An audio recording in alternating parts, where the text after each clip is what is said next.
kilómetros del centro de París. Este fue el sonido que durante horas escucharon los vecinos. Un ejército de policías asaltó una vivienda, 2 muertos y 8 detenidos. Se buscaba al autor intelectual de la masacre del viernes. No hay confirmación oficial de que esté entre los muertos, sí de que este comando preparaba un gran atentado contra la Défense, el centro económico y de negocios de París. Pablo Carballo, muy buenas noches. Buenas noches. Toda la policía europea, todos los servicios de inteligencia buscan en estos momentos a un hombre. Sí, es el más buscado de Europa. Se cree que además huyó por carretera, en un vehículo, en un coche, en un Citroën Sara Salam Abdeslam. Le ponemos nombre y apellido. Es uno de los autores materiales de los atentados de París el pasado viernes. En concreto, del tiroteo que se producía en los distritos 10 y 11, en los asaltos a las terrazas y los restaurantes. Ahí lo están viendo. La policía francesa ha alertado ya a la española de la posibilidad de que en su huida hubiese atravesado la frontera rumbo a nuestro país. Y este otro que van a ver es Abdelhamid Abaoud, el supuesto autor intelectual de los atentados. Como apuntaba Fernanda, la policía todavía no ha podido confirmar a esta hora si está entre las víctimas de la intervención hoy en Saint-Denis. Bueno, lo cierto es que la psicosis está recorriendo media Europa. Ayer hablábamos de desalojos en partidos de fútbol. Esta tarde se hacía lo propio con el Hotel del Louvre en París, pero no solo en la capital francesa. También aquí en España, lo están viendo, era desalojada la plaza de Cuzco en Madrid, situada en plena Castellana, en pleno corazón financiero de la capital. Una mochila que resultó ser una falsa alarma provocaba ese desalojo. Y hablaremos de una de las polémicas que ha abierto el alcalde de A Coruña, precisamente en su visita a Madrid. Xulio Ferreiro comparaba el puerto exterior de Punta Langosteira con el aeropuerto de Castellón. Es decir, más de 600 millones de euros en una infraestructura que a día de hoy no es rentable por sí misma. Bueno, es decir, después se habla del aeropuerto de Castellón, etcétera, pero bueno, es decir, el puerto exterior de A Coruña y, en fin, me sabe mal decirlo, pero bueno, sería un ejemplo de cosas que se han hecho de forma, digamos, discutible. Hablaremos en directo con el propio Xulio Ferreiro, también con los portavoces del Partido Popular en el Grupo Municipal Coruñés y del Partido Socialista y con el presidente de la Autoridad Portuaria de A Coruña. Hemos salido a la calle porque son muchos vecinos los que reclaman el traslado del puerto del interior de la ciudad por vivir sobre un oleoducto o, por ejemplo, por las molestias que causa el traslado de carbón. No me diga, no me hable del puerto, que estoy hasta las narices de ellos. La carbonilla esa, ¿cómo se filtra por el medio de los...? Mire que yo tengo ventana doble, ¿eh? Pues nada, es algo fuera de serie. Yo tengo una hija que es alérgica y, vamos, nos está perjudicando bastante más. Las ventanas, vamos, se ponen todo limpiándolas cada 3 días y la carbonilla se ve, pero perfecta ahí. Recibiremos también a Edelmiro López, profesor de Economía Aplicada de la Universidad de A Coruña. Acaba de publicar un estudio, un informe sobre el lácteo, en el que concluye que el principal problema está en la industria productora. Y también les mostraremos con qué armas mata el Estado Islámico. De todas las armas del vasto arsenal soviético, no había nada más rentable que los Avtornad Kalashnikova de 1947. Más conocidos como los AK-47 o Kalashnikov. Es el fusil de asalto más popular del mundo, el arma que todos los combatientes adoran. Una fusión elegantemente simple de acero forjado y contrachapado de 4 kilos. No se rompe, no se encasquilla ni se recalienta, ni recubierto de barro ni relleno de arena deja de disparar. Es tan fácil manejarlo que hasta un niño puede hacerlo.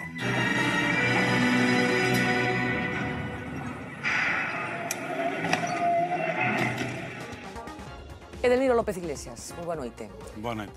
Profesor de Economía Aplicada da Universidade de Santiago de Compostela, da Universidade da Coruña, autor deste estudo encargado polo Foro Económico de Galicia e realizado despois desas masivas movilizacións do pasado verán, miles de tractores de novo nas rúas de Galiza, en Santiago de Compostela e en Lugo fundamentalmente. E a primeira pregunta, antes de escoitar un vídeo no que imos tratar de resumir un pouco o contido dese informe, é se os tractores van voltar á rúa, se é inevitable. Parece que estamos nun ciclo eterno de protestas dos produtores de leite. O que sí é certo, boas noites, o que sí é certo é que comparado co momento en que se producen esas movilizacións, o precio do leite sigue no mesmo nivel. Polo tanto, as razóns que levaron a esas movilizacións non desapareceron no tempo que pasou, non? De todos modos, frente a esta asociación que temos os cidadáns galegos de leite igual a problemas, eu destacaría que, a pesar desa percepción social de que é un sector en crise permanente, é un exemplo de fortaleza económica até agora, con moitos problemas por resolver, pero até agora de fortaleza económica. De fortaleza e casi de identidade. O sector agrario galego non sería o mesmo se desaparecera o sector lácteo.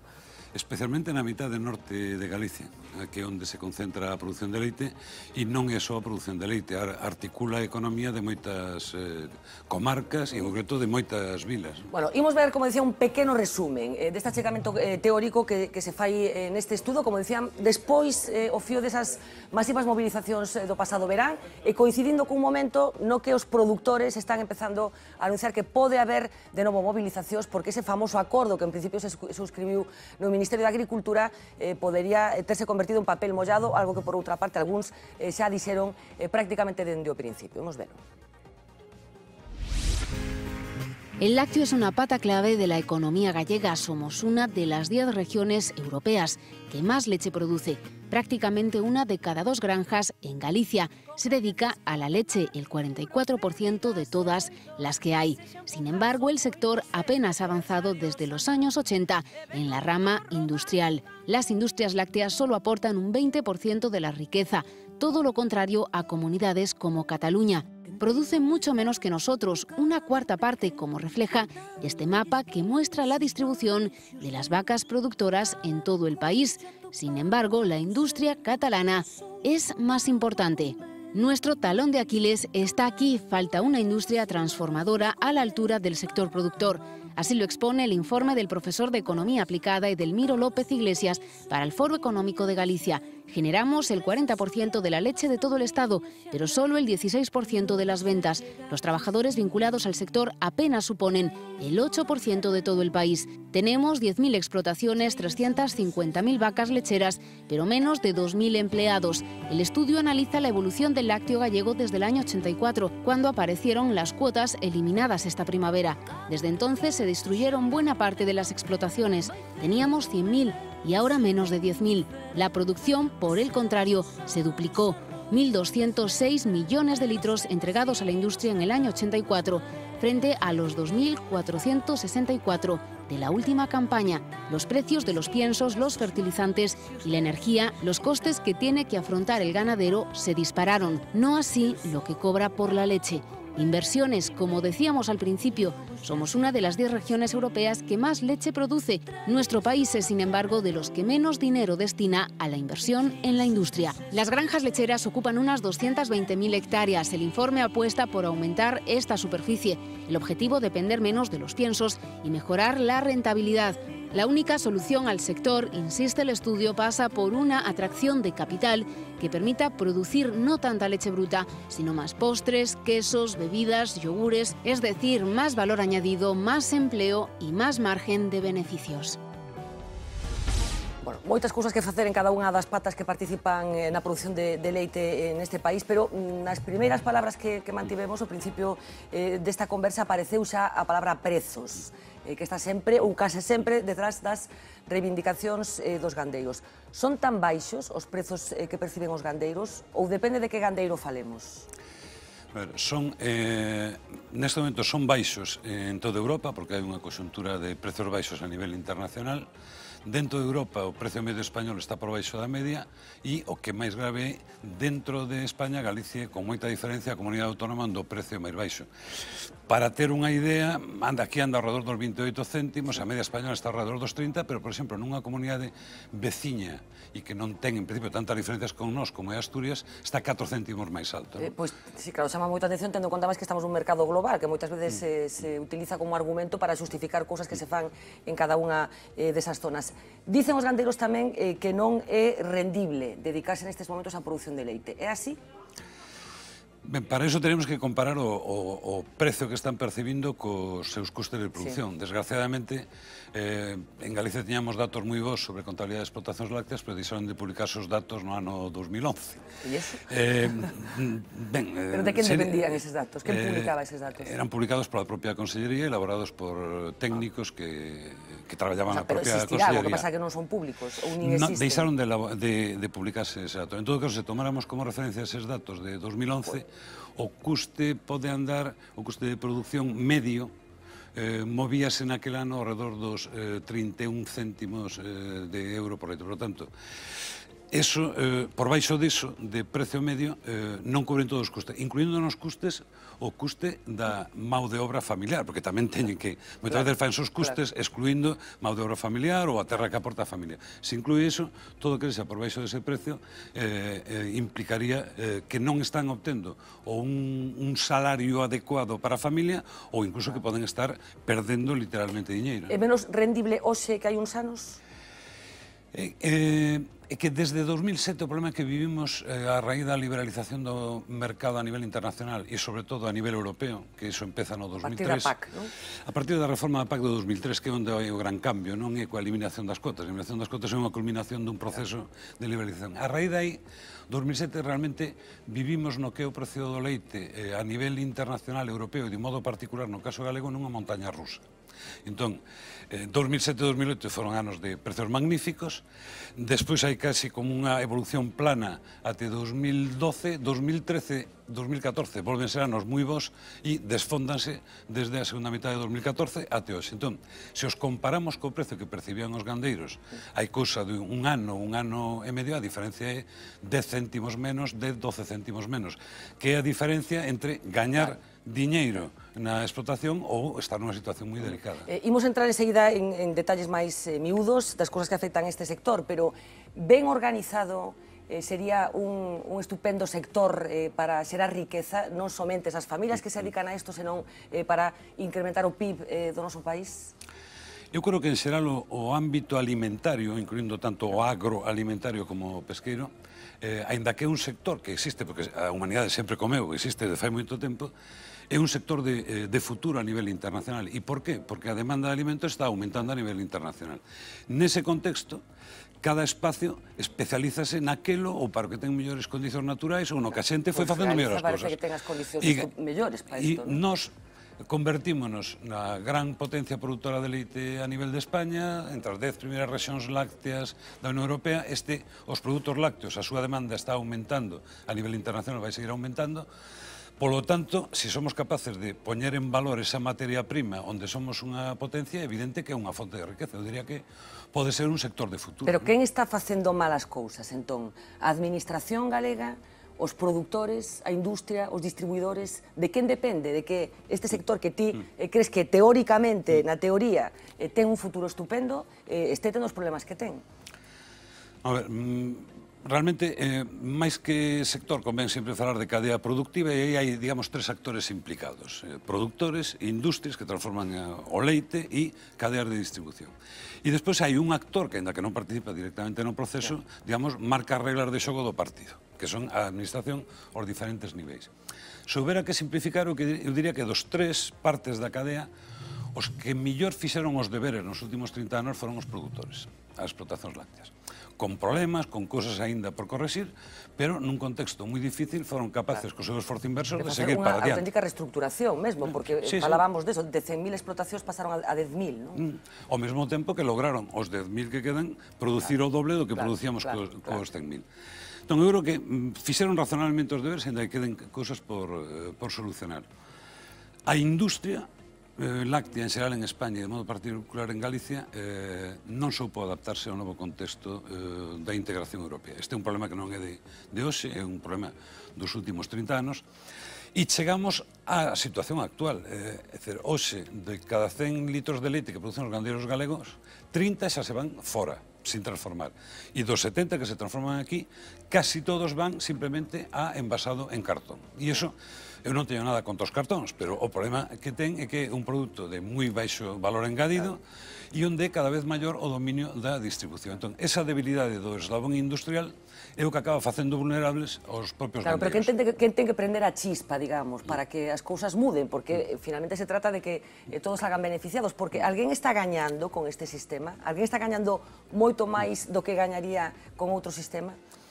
Eu diría que no curto prazo hai como unha batalla gandeiros-industrias, onde en determinados contextos ganan uns e en outros, é dicir, por simplificar, cando os precios caen moito no mercado mundial, caen os precios aos gandeiros e a industria ve abaratado o abastecemento, mentres que non ve disminuído tanto o precio de venta. Entón, sae gañando.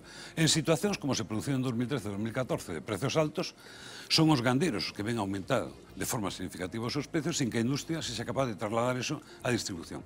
Pero é un xogo de suma nula. É dicir, no medio prazo, ningún deles sae ganando. E quen sae ganando en calquera das circunstancias? Até ahora a distribución. Que é, digamos, o que se foi convertindo no elo, no eslabón dominante da cadea e o que marca as reglas o conxunto. Como sair disto? Como sair desta situación?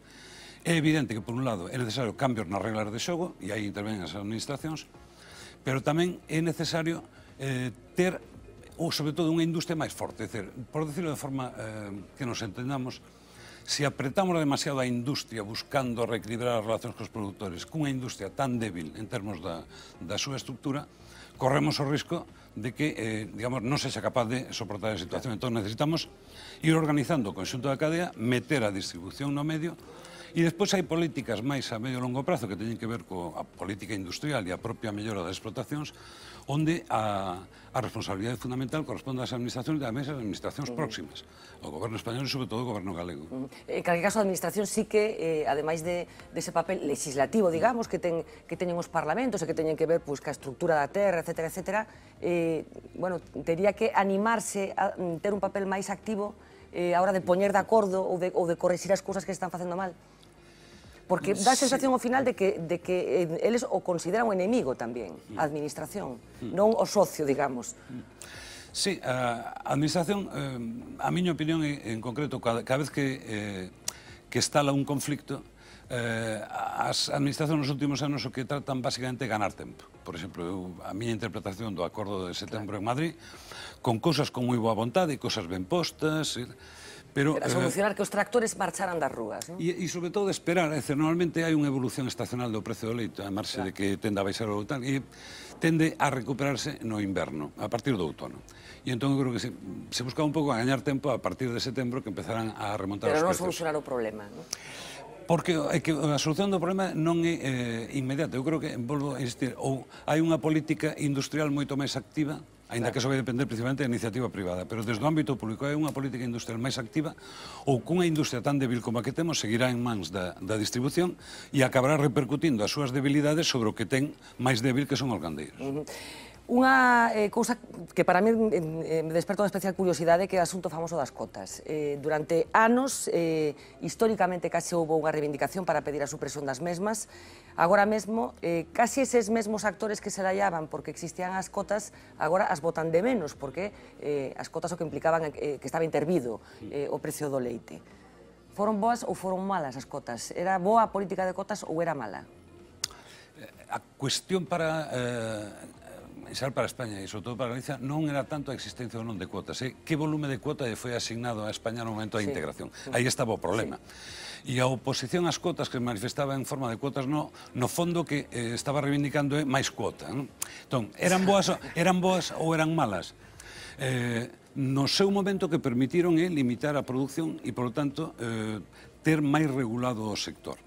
E cual é o problema? O problema eu creo que non está nos anos recentes en que as cotas desapareceran en abril deste ano. O problema está en que, históricamente, o que se regulaba na Unión Europea era o precio. No ano 84, debilitas un pouco a regulación do precio que se introduce unha regulación da cantidade. De tal modo que durante moito tempo eran as normas a nivel europeo que determinaban canto leite se podía producir en Europa e máis ou menos por onde podían andar os precios. A cuestión é que nos últimos 10 anos deixou de regularse a cantidade, coa eliminación das cuotas recente, pero previamente deixou de regularse o precio. Neste momento non hai prácticamente mecanismos de estabilización dos precios na Unión Europea. E isto é o que dá lugar, é dicir, cunha liberalización da produción, produto da desaparición das cotas, pero unhas medidas de estabilización, non digo de creación de mercados artificiais, de estabilización do mercado na Unión Europea, non estaríamos neste dente de serra ou esta montaña rusa que estamos vivindo. É certo eso que se di, que Galiza mentiu cando se tratou de decir canto producía? Eu creo que Galicia, ou máis en concreto os gandeiros, non mentiron, ou por menos eso non foi o problema inicialmente. Funciona un pouco esta lenda urbana de que o problema foi que cando houve que declarar, como eran desconfiados, non declararon todo o leite que producía.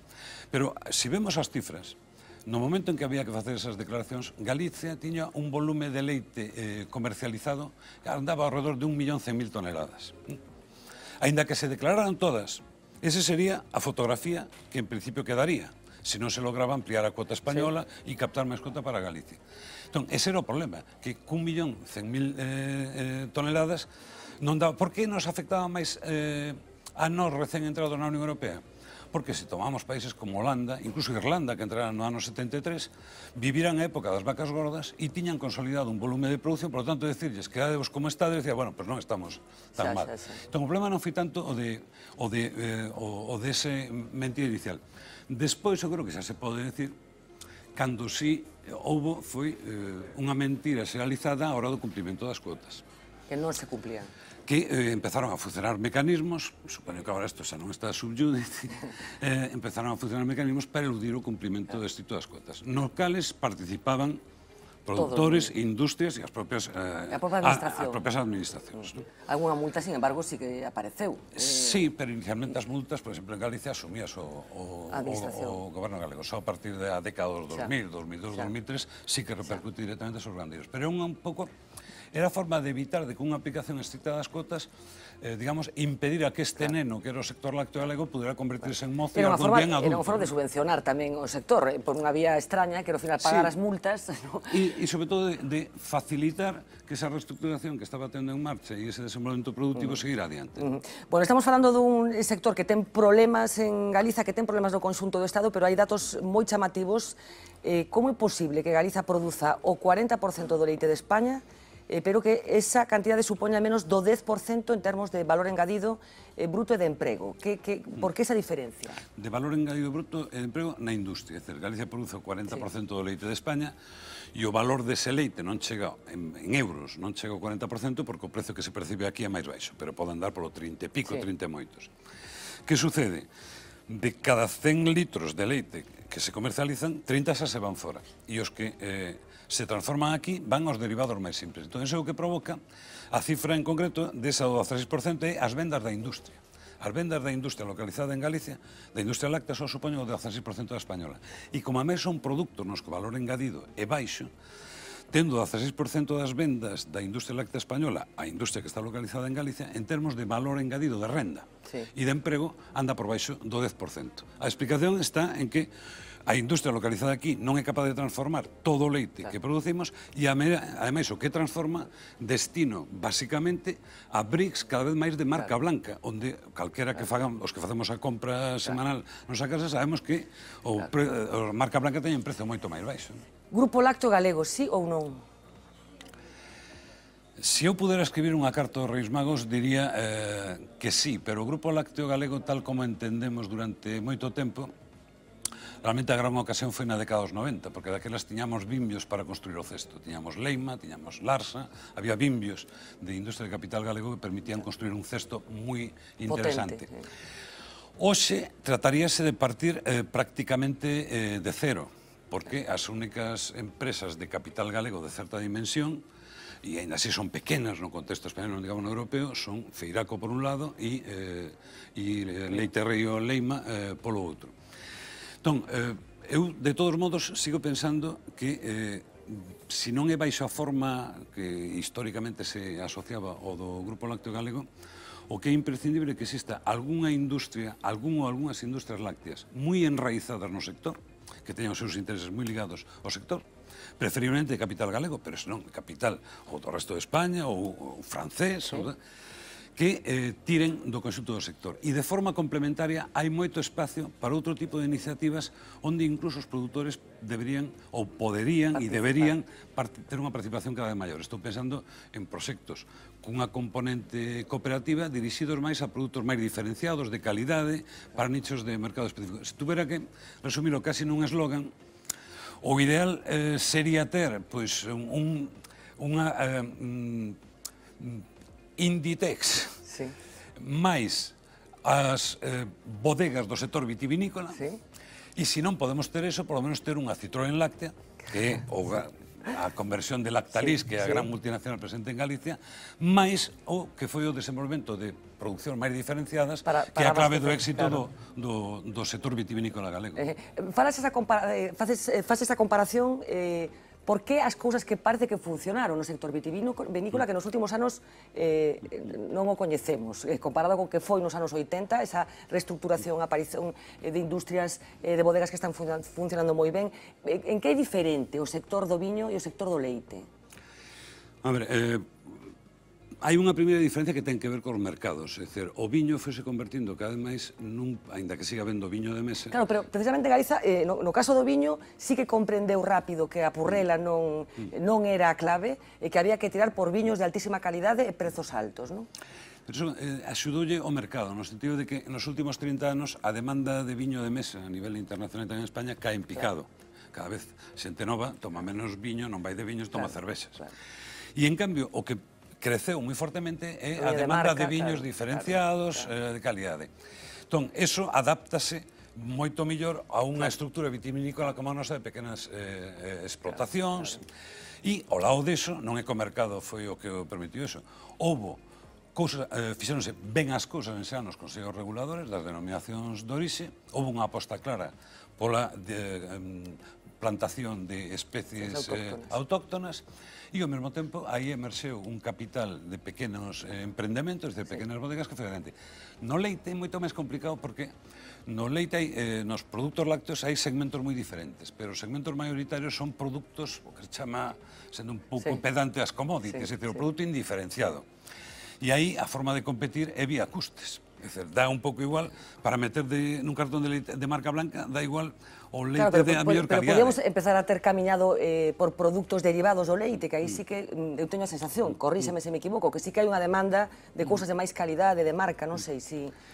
Sí. Se ese percorrido non se iniciou e é claramente un dos futuros. Aí temos 4 denominacións de orixe de queixos. Sí, pero chama atención o pouco queixo que hai en Galiza para a produción de leite que temos, non? Sí, a gran parte do queixo, a maior parte, calquera abonda ir a un supermercado. É dicir, que pasa que gran parte dos queixos son queixos de barra onde a competencia vía custes e entran desde outros países europeos.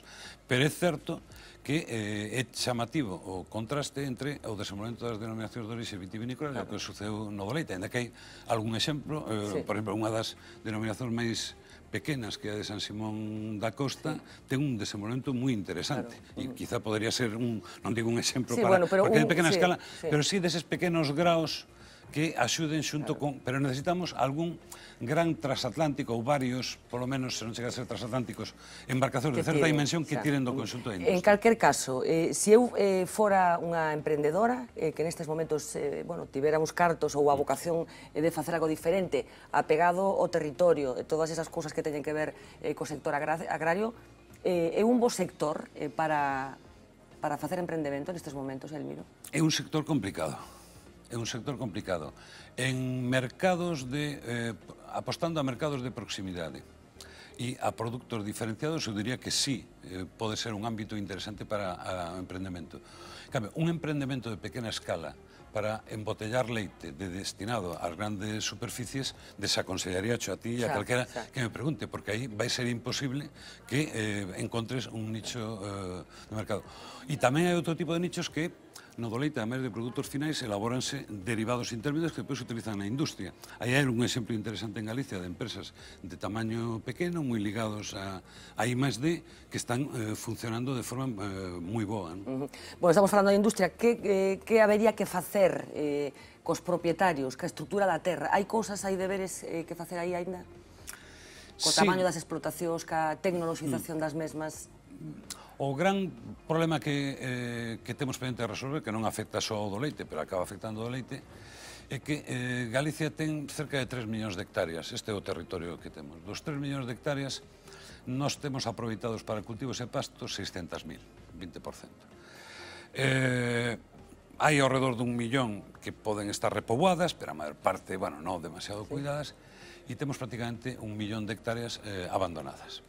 E abandonadas quere decir que deixan de producir a riqueza que podían producir e xeran un custe crecente, por exemplo, en forma de prevención de incendios. Este é un problema que os datos son espeluznantes. Que deberíamos ter abordado hai tempo. Creo que en certo momento sí se intentaron adoptar medidas e moito me temo que só acabaremos tomando medidas cando, digamos, a auga nos chegue ao pescozo.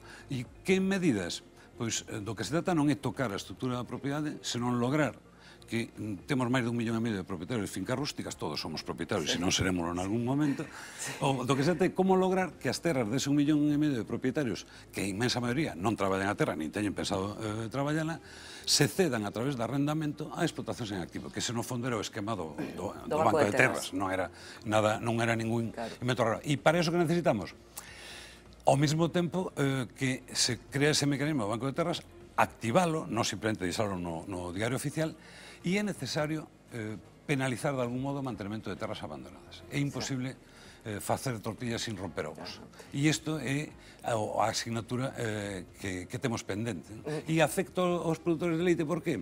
Porque dentro, sendo os que mellor fixeron os deberes, o gran problema das nosas explotacións lácteas é que teñen un nivel tecnolóxico comparable ás áreas máis desenvolvidas, pero dependen en gran medida da importación de alimentos para o gando, cando poderían sustituílo por forraxe obtido na explotación. Que eso influye finalmente no prezo tamén de producción. Influye no precio, influye en facer máis autónomas as explotacións. Non tan dependentes. E influye tamén en que eso permitiría ir cara a unha produción moito máis sustentable do punto de vista ambiental, o que favorecería a diferenciación do produto. Está comprometida a actual administración con este asunto? Comprende a administración galega nestes intres a importancia e a oportunidade que pode ser o sector leiteiro galego? Eu teño que fiarme polos feitos, e os feitos levan a unha resposta inevitablemente negativa. Como non se trata aquí de facer un xuicio e non argumentalo mínimamente, pensemos, por exemplo, si calquera de nós vería como normal que se chegara a un acordo para a articulación da cadea do aceite de oliva e o goberno de Andalucía dixera, bueno, eso vos ide facendo que despois xa veremos que non vai. É evidente que se un produce o 40% do leite de España, o leite dentro de España é un tema basicamente da cornisa cantábrica, e dentro da cornisa cantábrica, sobre todo de Galicia.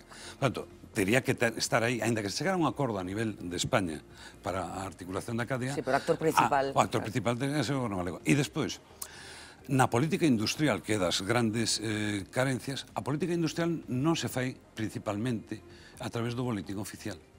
Calquera que traballe no sector e que teña mínima experiencia empresarial sabe que moito máis importante outras cousas que non consisten en sacar rutinariamente a convocatoria anual de axudas a industrias alimentarias e resolvela. Eso dase por suposto que se vai facer. Entón, aí non ten habido. E finalmente, no tema da terra, o feito de deixar hibernar instrumentos que aí existían para poder activar a mobilidade da terra é unha forma de evitarse problemas. Eu entendo se o único que busca é, digamos, maximizar votos. Isto é meterse en líos... Pero estamos falando de mellorar o país, non? Pero no fondo hai momentos en que eu creo que o que diferencia os gobernos cos que un se acaba lembrando dos que non é cando se fan cousas que son necesarias colectivamente, aínda que a curto prazo podan ter certo custe electoral. Algún exemplo podemos ter, incluso máis ou menos próximo. Para rematar, Edelmiro López Iglesias, Galiza vai seguir producindo leite dentro de 100 anos?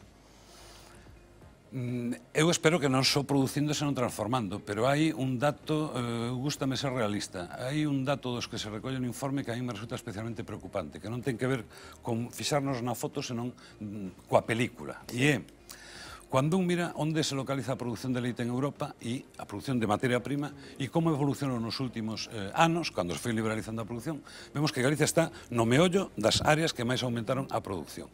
E todos os estudios indican que cara aí se está desplazando a produción. Cando collemos o mapa de onde se localizan os investimentos na industria láctea en Europa, os investimentos importantes dos últimos anos, a única das 10 primeiras rexións produtoras de leite da Unión Europea que non figura é Galicia. Entón, eso é preocupante, porque corremos o risco, por decilo, non quero ser isto, pero por decilo tamén con claridade, no contexto do sistema de cuotas e que estaba limitada a produción na Unión Europea, éramos imprescindibles para abastecer o mercado español. Ahora que os distintos países van poder producir o que sean capaces de vender, corremos o risco de convertirnos en prescindibles. Isto non vai ser de que do día para mañá todo se...